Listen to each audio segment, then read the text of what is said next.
We're going to demonstrate the basic techniques of salad here. My assistant is filling the mannequin with simulated airway contaminant. We're using that's good enough, James. It's simulated airway contaminant made from a concentrate for artificial blood from the Simulades NASCO company of the United States. I'm going to start with an overhand grip, and what I'm going to do is simultaneously evacuate the airway contaminant from the pharynx of the mannequin, and I'm going to use the suction as a tool in order to distract the lower mandible, contain the tongue into the floor of the mouth and into the thyromental distance of the mannequin. This is going to allow me to do an easy insertion of the laryngoscope blade, hugging the base of tongue, staying above the posterior pharyngeal wall, staying above the palate, so that I allow gravity to have the residual airway contaminant pool to the gravity-dependent posterior pharynx.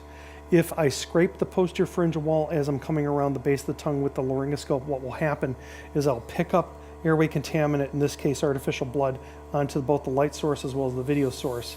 And I'll have to stop, remove that, wipe that off, and begin again. As we know, in emergency airway management, time is critical. I'm going to show you some techniques to save you some substantial amount of time. I'll begin now by focusing on the oropharynx. As we see, both with the laryngoscope as well as our exterior cameras, I have an entirely full mouth of airway contaminant made out of artificial blood. I'm going to begin to suction, and as you can see, I'm coming in. If I have active CPR in progress, I'll turn my catheter a little bit more laterally this way so that I can stay out of the way of the rescuers doing CPR. I'm going to evacuate progressively to the posterior palate.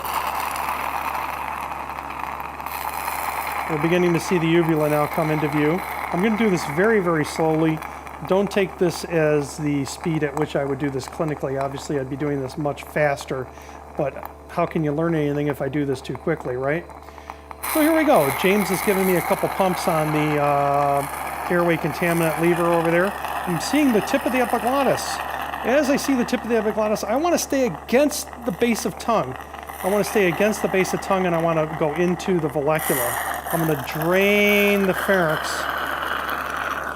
Now, I didn't show you how I use the suction catheter to help me put the laryngoscope in, so let me back up and do that for a moment. James, fill her up again, would you, bud? And that's good enough, dude. Okay, here we go. What I'm going to do is not only just suction, but you're going to see me actually use this like a laryngoscope, where I push and lift. Now I'm compressing the tongue into the thyromental gap, and I'm distracting the lower mandible, so I'm actually opening the mouth. I'm going to use a hybrid sort of overhand insertion method, now the standard insertion.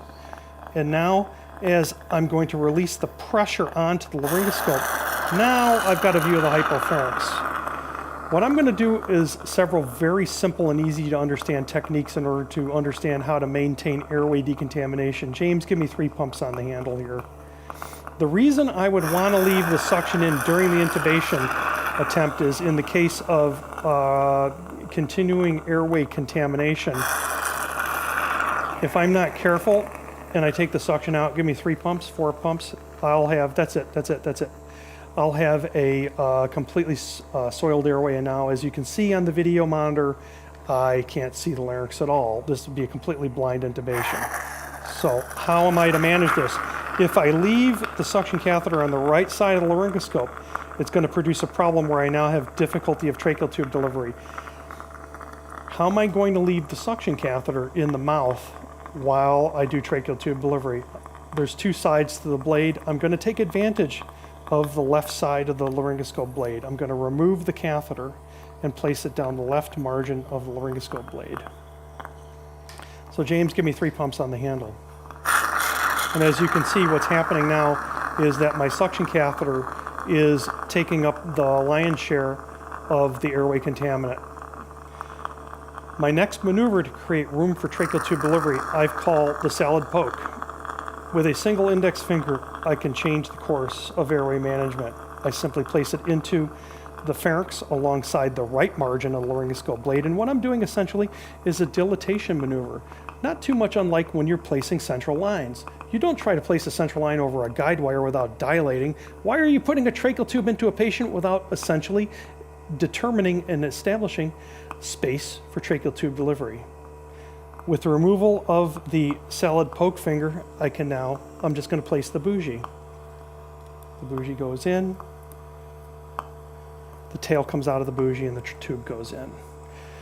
If you're using bougies, it is quite possible to get away without a salad poke, but I think you're really asking for trouble because you might have to use a stylet, or things just might not work out your way. As you can see, if I limit my space for tracheal tube delivery, what actually can happen is I can see what I want and I can't get it. That is like the biggest complaint with using video laryngoscopy.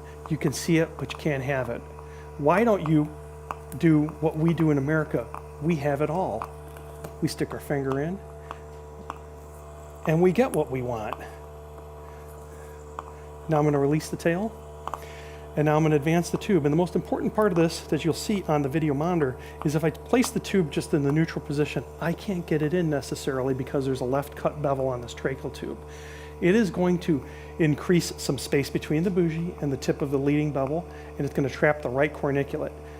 The larynx is shaped like a gorgeous large-mouth ice cream cone. It has a very large raised back portion, and it narrows to an anterior dished-out scalloped portion. If you don't left turn the bougie, I call this, according to what a motorcycle rider might call it, I call it roll on the power. As you advance the tube, roll on the power. Yeah. What I can now do is I can trap the tracheal tube with my thumb, and I can take my own bougie out because I took my time and I rolled on the power. Now I have a contaminated airway. Do I want to ventilate this airway? I think I want to suction it before I ventilate it. So what I'm going to do is I'm going to go ahead and take my video laryngoscope out, and I'm going to run a flexible suction catheter down this tracheal tube. This is a nice big juicy 18 French suction catheter. The bigger the better.